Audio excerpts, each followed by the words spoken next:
Forget the shootouts with 100 bullets and no reloading. Forget the squeaky-clean cowboys and overly dramatic saloon standoffs. If you're tired of Hollywood myths and ready to saddle up with the real Old West, then you're in the right place. In this video, we're diving into the absolute best historically accurate Westerns. Films that don't just entertain, but actually reflect the grit, grime, and raw truth of frontier life. From dusty cattle drives to lawmen who walk a morally gray line, these are the movies that get it right. So if you're passionate about Old West history and love stories that stick closer to fact than fantasy, hit that subscribe button and ring the bell. We've got plenty more true tales, brutal facts, and hidden gems from the American frontier coming your way. Let's ride. Some of the Westerns we're spotlighting didn't make a major splash at the box office, but they struck gold with viewers who value realistic depictions of the rough and tumble American frontier. These films speak to those of us who crave authenticity, the dust, the desperation, and the complexity that define the real Old West. Many of these movies resonate because they tap into our collective mythology of the West. One fan of American Old West facts highlighted a powerful example: Dennis Quaid's portrayal of Doc Holliday in the 1994 film Wyatt Earp. Quaid dropped 40 pounds for the role, embodying the appearance and attitude of a man who had little fear of death. That haunted look wasn't just for show. It reflected the real Holliday's deteriorating health and reckless charm. But there's a misconception at play. While Doc Holliday often seemed indifferent to his fate, historian and features editor Mark Boardman reminds us that Holliday didn't actually have a death wish. Despite suffering from tuberculosis, he fought hard to survive. Holliday hoped to amass enough money to enjoy a life of gambling and luxury, a goal that kept him going, not a longing for the grave. We were genuinely blown away by the response to one deceptively simple question we posed: what is the most historically accurate Western, and why? Nearly 1,000 people responded, and the passion behind their answers made it clear that this topic matters deeply to our community. If we were going by sheer numbers alone, the results would speak for themselves. Tombstone, 1993, topped the list with 135 votes, followed closely by Lonesome Dove, 1889, with 134, and Unforgiven, 1992, with 80. But accuracy in historical storytelling isn't just about popularity, it's about perspective and context. That's why we turn to historians, film scholars, and die-hard fans to weigh in. Even the most popular choices raise compelling debates. For example, Tombstone is based on real people and historical events, but it still takes creative liberties. Lonesome Dove, though fictional, draws heavily from the real-life cattle drives of Oliver Loving and Charles Goodnight, blending fact and fiction in a meaningful way. Unforgiven, on the other hand, is entirely fictional, yet its gritty portrayal of violence, morality, and aging gunslingers is so grounded in realism that it won Best Picture at the Academy Awards, making it one of only 3 Westerns to do so. The others are Dances with Wolves, 1990, which earned 25 votes from readers, and Cimarron, 1930, which curiously received none. In short, historical accuracy in Westerns isn't a black and white issue. It lies somewhere between the facts and the feelings, between dusty records and cinematic storytelling. And the best Westerns, as our readers reminded us, find a way to walk that fine line. Dennis Quaid took on the role of Doc Holliday in Wyatt Earp, 1994, with Isabella Rossellini portraying Big Nose Kate. Quaid's performance, particularly his portrayal of Holliday's physical decline due to tuberculosis, was deeply convincing. He brought an authenticity to the role that some believe rivals or even surpasses Val Kilmer's more widely praised take on Holliday in Tombstone in 1993. Quaid's gaunt appearance and weary demeanor aligned well with historical accounts of Holliday's final years, when he was ravaged by illness but still dangerous. While classic Westerns like Cimarron, 1931, directed by Wesley Ruggles, deserve recognition, especially considering that RKO Pictures built what was then the largest Western town set in film history. These films are rarely seen today. The same can be said for Raoul Walsh's The Big Trail, 1930, an epic that marked John Wayne's first leading role. Both films, along with many silent-era westerns, are rich in historical detail, but often overlooked simply because they're hard to access. Their rarity doesn't lessen their historical merit. This brings us to an important question. Should historical accuracy in westerns be judged solely by strict adherence to documented facts? Or can a film also be considered accurate if it faithfully recreates the mood, environment, and character of the times? There's a difference between fact-checking every detail and capturing the soul of a bygone era. Even eyewitnesses and participants in Old West history offered conflicting accounts. Interestingly, some actual figures of the Old West took part in filmmaking. Lawman Bill Tillman made his own silent films, but these were technically crude and visually limited. Outlaw Al Jennings also appeared in movies, though his portrayals lean more towards self-promotion than historical reliability. Just because someone was there doesn't always mean the story told is objective or complete.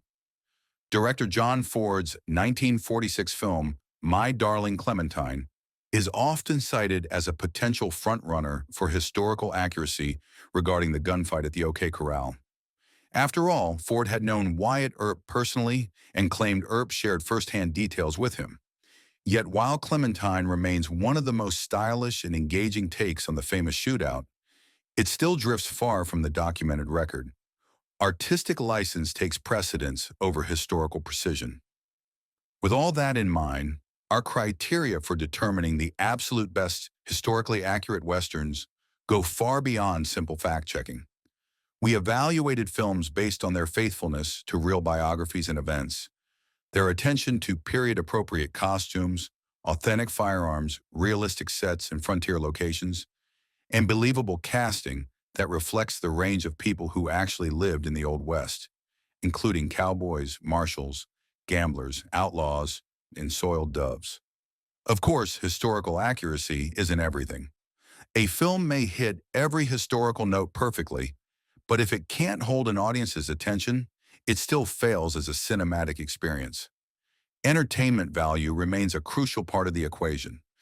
Director Nicholas Ray, known for westerns like Johnny Guitar, 1954, and The True Story of Jesse James, 1957, once illustrated this balance well. During a shoot, a script supervisor stopped him, pointing out that an actor had switched hands while smoking between shots. Ray shrugged and said with a grin, "Listen, honey, the vaults are full of movies with perfect continuity that are unreleasable." His point? Sometimes being too focused on the little things can cost you the big picture.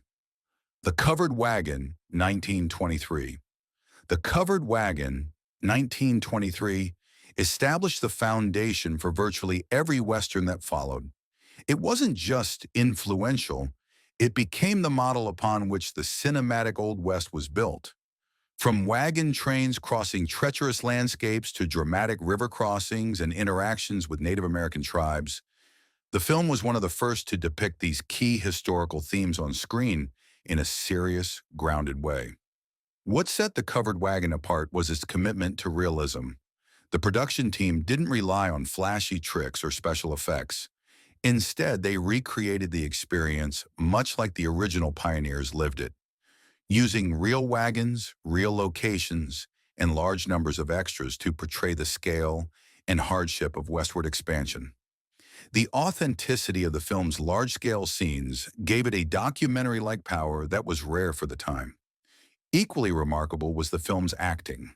Unlike the exaggerated gestures and facial expressions typical of silent-era performances, the actors in The Covered Wagon delivered surprisingly restrained and natural portrayals. This gave the film a modern feel, almost as if it were anticipating the more subtle and realistic acting styles that wouldn't dominate Hollywood for decades. While director John Ford's silent epic, The Iron Horse, 1924, often receives widespread praise, and deservedly so for its ambitious scope and patriotic themes.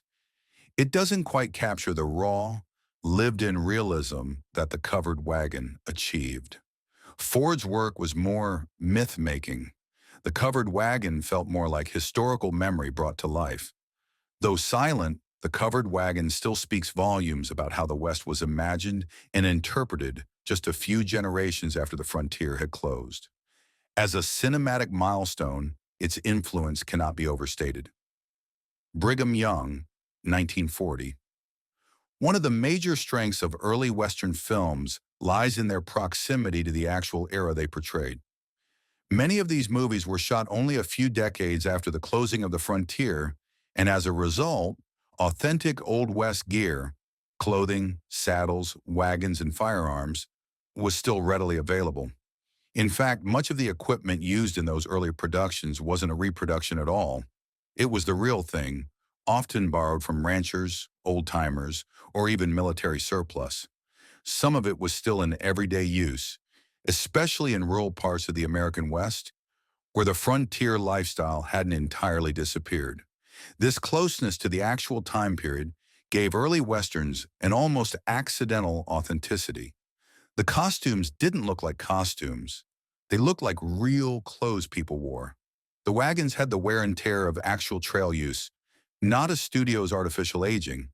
As a result, stills from some of these films are sometimes mistaken for genuine historical photographs. It's a powerful reminder that the visual accuracy of many early Westerns came not from elaborate research or studio craftsmanship, but simply from filming a world that still had one foot in the past. See Marin, 1931. This groundbreaking early Western went above and beyond in its production design, building an expansive frontier town from the ground up. The scale was unprecedented. At the time, it became the largest Western town set ever constructed in American cinema, a feat that spoke to both the ambition of the filmmakers and the popularity of the genre. Rather than relying on studio backlots or partial facades, the crew created a fully functional town that stretched across the landscape, complete with streets, buildings, and working storefronts. It gave the film an immersive realism that few productions of the era could match. This dedication to physical authenticity helped set a new standard for Westerns, influencing how future films would portray life in the Old West. Shane, 1951. Many early Westerns are often overlooked when it comes to their efforts at historical accuracy. Yet this particular film stands out as another strong attempt to capture the real look and feel of the Old West. From the wardrobe to the setting, the production design reflects a thoughtful approach. The scene in question offers a striking visual, one that feels grounded in the actual world of 19th century frontier life. It's a reminder that even in the silent era, some filmmakers were already striving for realism, long before historical consulting became standard practice in Hollywood. Monte Walsh, 1770. Shane focused on the timeless conflict over land, who controls it, and what lengths people will go to in order to hold on to it. But Monte Walsh, starring Lee Marvin, tells a deeper, more reflective story. Yes, Marvin and Jack Palance may have been older than the average working cowboy of the time. Still, they were no more out of place than the overly hefty cavalrymen often portrayed in Westerns. The film transcends typical genre tropes by exploring the emotional toll of a fading way of life. Monte Walsh captures the uncertainty of the dying West. What happens when the open range disappears and the cowboy's skills are no longer in demand? The new hand, Shorty, is a character trying to adapt, eager to belong. Had circumstances been different, he might have found his place in this changing world. Chet Rollins, another ranch hand, senses that the world is shifting. He tries to evolve, to find a new way to survive. But in a poignant twist, his survival becomes the reason another man's life ends. The film doesn't offer easy resolutions. Even Monty himself struggles. He flirts with change, considers a different life, especially with the woman he loves, the Countess. Her death, however, ends any chance he had to leave the past behind. Monte is bound by a personal code. He refuses to become a caricature of the cowboy, the kind that Wild West shows, precursors to Western cinema, sold to the public as myth and entertainment. In the end, the world Monte knew has vanished. His companions have either died or moved on, seeking new ways to live in a world that no longer needs them. The final scene says it all. Monte tracks a lone wolf, a creature like him, out of time. He lifts his rifle, takes aim, then lowers it. There's no satisfaction in killing a fellow relic. Instead, he begins to tell a story. Did I ever tell you about Big Joe Abernathy? But there's no one left to listen. Monte Walsh has become the last of his kind, just like the wolf. The Culpeper Cattle Company, 1971. The Culpeper Cattle Co. tells the story of a young man's journey into adulthood, set against the backdrop of an 1866 cattle drive. Gary Grimes plays a farm boy who persuades a tough trail boss to give him a chance on the drive. However, he quickly learns that cowboy life is far from the romantic adventure he had envisioned. The film offers a realistic depiction of the harsh and often brutal conditions faced during the turbulent post-Civil War era.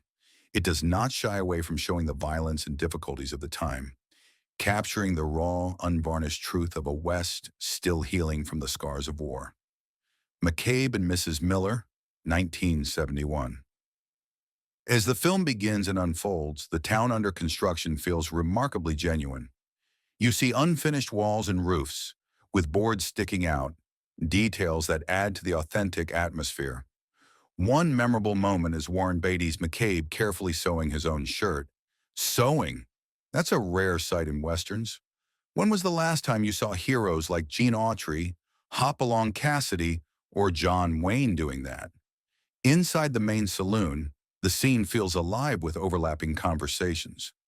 You can even see the character's breath hanging in the cold air, proof of the freezing temperatures. What stands out most in this Western is the weather itself. The snow, biting cold, in heavy coats worn by everyone. Honestly, I'd argue it's the most realistic portrayal of weather in any Western film. While some Westerns are criticized for inaccurate hats or weapons not true to the era, this film nails the geography and climate with precision, adding a powerful layer of authenticity. The Gunfighter, 1950. Even when a Western stumbles in many aspects, the presence of a lead actor can still feel nearly flawless. A perfect example is Gregory Peck in The Gunfighter. As noted by a True West Facebook follower named Skip Jordan, this film was even studied in college as a model of film structure and storytelling, divided into 7 segments of roughly 12 minutes each, totaling 84 minutes. Beyond its formal construction, The Gunfighter stood out as an unusual character study during an era dominated by straightforward shoot-'em-up westerns. It shared a thematic kinship with 1952 classics like Viva Zapata and High Noon, though today it is often overlooked. Little Big Man, 1970. In this film, Jack Crabb, played by Dustin Hoffman, encounters Wild Bill Hickok, Jeff Corey, in a saloon. When Crabb offers his right hand in friendship, Hickok cleverly grips it with his left, keeping his dominant right hand free to draw his gun if necessary. This subtle detail is a brilliant nod to Hickok's real-life caution and reputation, one that many viewers likely missed, but that resonates strongly with those familiar with the historical figure. The Iron Horse, 1924. John Ford, often hailed as a master of cinematic storytelling, brought a new level of realism to his film The Iron Horse. He skillfully blended on-location shots from remote Nevada with scenes filmed at several then-undeveloped California sites, demonstrating a deep understanding of the Western landscape's power on screen. One especially memorable sequence features a genuine locomotive navigating the rugged Truckee Mountains, avoiding the use of models or props common at the time. Although the plot occasionally veers into melodrama, The Iron Horse set a high standard for epic westerns, both then and now. This silent classic weaves a monumental tale on a personal scale, while highlighting the diverse people and cultures that shaped the West, portraying it as a complex mosaic rather than a simple frontier myth. Young Guns, 1988. When Young Guns premiered in 1988, its #1 debut at the box office was, for me, somewhat overshadowed by harsh criticism. Many dismissed the film as just another Hollywood stunt, a way to put the Brat Pack on horseback. But that couldn't have been further from the reality. My fascination with the real Billy the Kid began in childhood, sparked by the iconic tintype photograph featured in a book about famous gunfighters. That image of Kid Antrim didn't match the popular legends or the exaggerated portrayals common in movies and folklore. I wanted to uncover the unembellished truth about Billy the Kid. The fact that Billy and many others involved in the Lincoln County War were so young made them ideal for casting younger actors, which the studio quickly recognized as a marketing advantage. But for me, the project stemmed from a lifelong passion for the true history behind the myth. Both Young Guns films explore how the Kid's story became legend, even during his own lifetime. Wherever possible, I included verified quotes from the historical Billy, though many details are lost between fact and folklore. One memorable day on set involved replicating that famous tintype photo. I clashed with studio executives over the time it took to get the shot just right. They didn't understand its significance. For Emilio Estevez, who portrayed the Kid, and myself, that moment symbolized a deep commitment to authenticity. That tintype photograph had ignited my obsession years earlier, so recreating it was a full-circle experience. If I were to write the script today, with modern audiences expecting more historical accuracy, I might approach it differently. I deeply respect that demand. However, without the neo-Western style of Young Guns, many fans might never have developed an interest in Old West history. One of my proudest achievements was hearing Dr. Paul Hutton acknowledge Young Guns as one of the more historically faithful depictions of the Lincoln County War.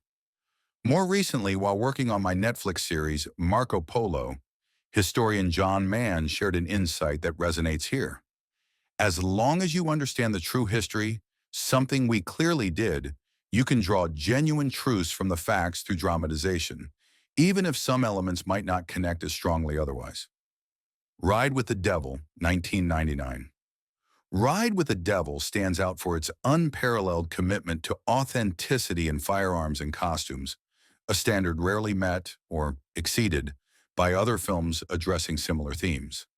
While Missouri bushwhackers and guerrillas have appeared sporadically in westerns, such as Kansas Raiders featuring Audie Murphy as Jesse James, Randolph Scott's Fighting Man of the Plains and The Stranger Wore a Gun, and Clint Eastwood's The Outlaw Josie Wales, which I consider Eastwood's finest western, none capture the period's details as accurately as Ride with the Devil. Take The Outlaw Josie Wales.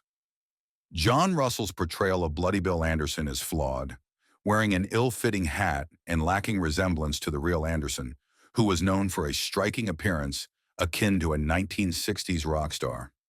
Furthermore, the bushwhackers shown surrendering mostly appear much older than the actual men involved, except for Sam Bottoms, who at least approximates the youthfulness of these fighters. In contrast, Ride with the Devil casts young actors who convincingly embody the age and demeanor of the historical figures they portray. Their long hair, sparse beards, and period-appropriate clothing, frock coats, vests, cravats, ties, and a variety of hats, are meticulously accurate. The multiple revolvers they wear include authentic models like the 1851 Navy, 1858 Remington, and 1860 Army pistols, complemented by period-correct Bowie knives and saddles outfitted with pommel holsters.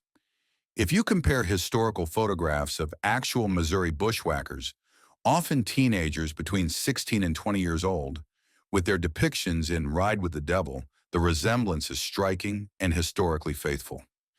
Even the dialogue mirrors the vernacular style of films like True Grit, embracing a rustic, formal tone that reflects the era's speech patterns. The film's settings also demonstrate historical accuracy, showcasing the real landscapes of Missouri's battlegrounds. Dense brush along creek bottoms, deciduous woods that bloom green in spring, and lie bare and bleak in the harsh, wet winters when hostilities ceased. Finally, the distant view of Lawrence, Kansas, set upon rolling prairie land, is rendered with a careful eye for geographical and historical context. One can't help but wonder how director Ang Lee achieved what few, if any, American filmmakers dared or chose to pursue. Such an authentic and immersive portrayal of this complex and often overlooked chapter of the Old West. Arizona, 1940. Hollywood often treats Western geography loosely, using any generic backlot to stand in for vast, varied landscapes. Arizona breaks that mold by filming entirely in southern Arizona, grounding the story in an authentic setting. One of the film's greatest achievements is its use of a meticulously crafted adobe set built by the Tohono O'odham, formerly known as Papagos, a people with centuries of experience making mud bricks. This traditional craftsmanship created one of the most convincing Western town sets ever seen on screen. Beyond the impressive set design, the production paid close attention to historical details. Firearms were accurate for the period, avoiding anachronisms like endlessly firing Colt peacemakers that are common in less careful films. The characters' names were drawn from real residents of the Arizona town in the 1860s, lending further authenticity. Costumes, especially the headwear, were faithful to the era, so much so that even the most detail-focused historians of Western garb would find little fault. The Assassination of Jesse James by the coward Robert Ford, 2007. This film adheres closely to Ron Hansen's well-researched novel, which provides a solid historical foundation. Everything from the clothing and weaponry to the settings is painstakingly accurate. The performances are exceptional, capturing the complexity of the characters without glamorizing their often brutal realities. The film's tone is gripping and grounded, portraying the outlaw lives without romanticism. The story of Bob Ford's fate after killing Jesse James adds a powerful layer of realism, highlighting the harsh consequences and unsettled nature of lives in that era. Heaven's Gate, 1980. Of the westerns featuring Chris Christopherson, Heaven's Gate stands out as his personal favorite. The film's train sequence is particularly remarkable. Hundreds of extras dressed authentically, and a real train painstakingly transported over a mountain in pieces to be reassembled for the shoot. Christopherson regards the film as a beautiful piece of work that suffered unfair criticism. Much of the negative reception, he suggests, stemmed from rivalries surrounding the director, Michael Cimino. The long and troubled production gave critics ample opportunity to attack the film, overshadowing its artistic achievements. Despite its initial failure, Heaven's Gate remains a deeply atmospheric portrayal of the Johnson County War. The Alamo, 2004. This movie made a sincere effort to faithfully depict the historical Battle of the Alamo and the political context surrounding Mexico's impresario system, which was designed to encourage settlement in Texas. The casting reflected the actual ages of key figures. William Travis was 26, Jim Bowie 40, Davy Crockett 50, Sam Houston 40, and Antonio Lopez de Santa Anna 42, enhancing the film's realism. The weapons and artillery featured in the mission scenes are closely modeled after those used in 1836, and the Texian soldier's attire is historically appropriate. The battle's depiction respects the probable timing and duration of the siege, avoiding Hollywood exaggerations. Though the film struggled commercially, this is likely because it diverged from the popular, heroic mythology of the event. Instead, it portrays a grim reality, a group of cold, trapped men overwhelmed by circumstances beyond their control. Without reinforcements or hope from outside forces. Bad Company, 1772. From its very first moments, Bad Company immerses viewers in a raw and gritty portrayal of the Civil War.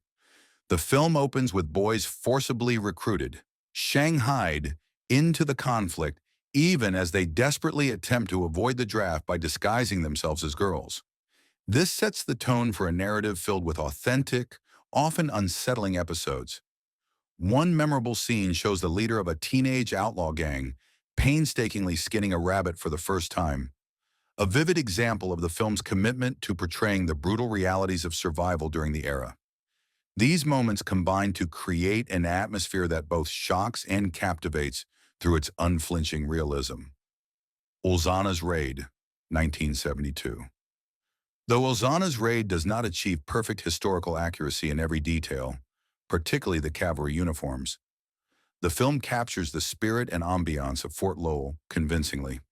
The opening scene, featuring a baseball game on the parade ground, was inspired by a fortunate discovery by location scouts witnessing reenactors in period dress during a drill. This unique introduction sets it apart from typical U.S. Army versus Native American portrayals. The film's narrative emphasizes a small, persistent cavalry patrol tracking a shrewd and elusive Apache war party, highlighting the tense cat-and-mouse nature of frontier warfare rather than grand sweeping battles. Unlike the extreme violence often seen in Sam Peckinpah's work, Ozans Raid opts for a restrained yet gritty realism.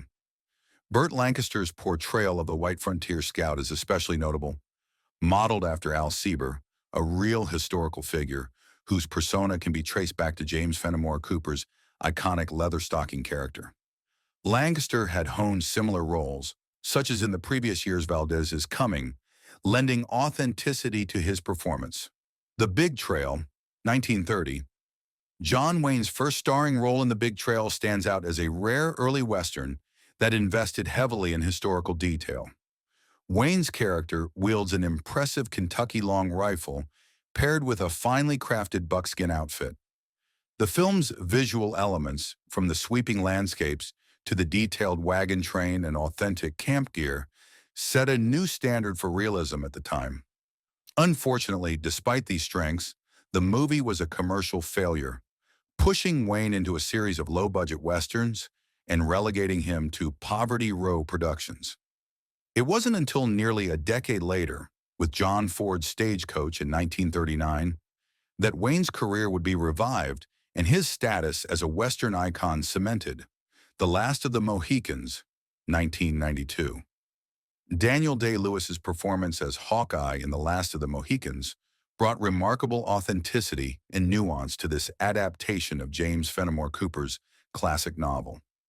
The film features Day-Lewis with a meticulously crafted La Longue Carabine, or long rifle, emblematic of the marksman's skill and a central symbol of the frontier experience.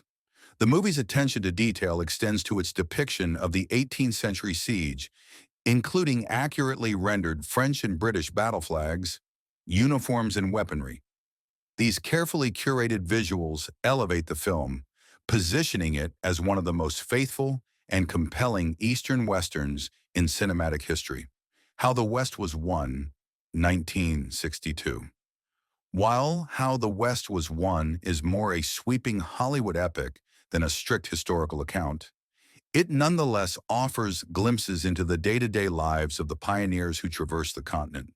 Its wagon train sequences stand out as some of the most realistic and impressive ever filmed, reflecting the hardships and camaraderie of long-distance migration. Henry Fonda's portrayal of a buffalo hunter adds depth to the film's exploration of frontier life. Additionally, the railroad scenes evoke the spirit of the 1924 film The Iron Horse, highlighting the monumental and often chaotic effort to expand the railroads westward, a key factor in America's development during the 19th century.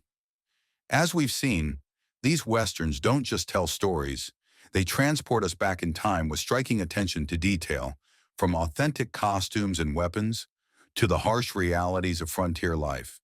They remind us that the Old West was a complex world of courage, hardship, and unforgettable characters, far beyond the myths and legends Hollywood often paints. If you're as fascinated by the true stories and real history of the American Old West as we are, make sure to subscribe to our channel. There's plenty more deep dives, untold tales, and fascinating facts coming your way. So hit that subscribe button and ride along with us on this incredible journey through history.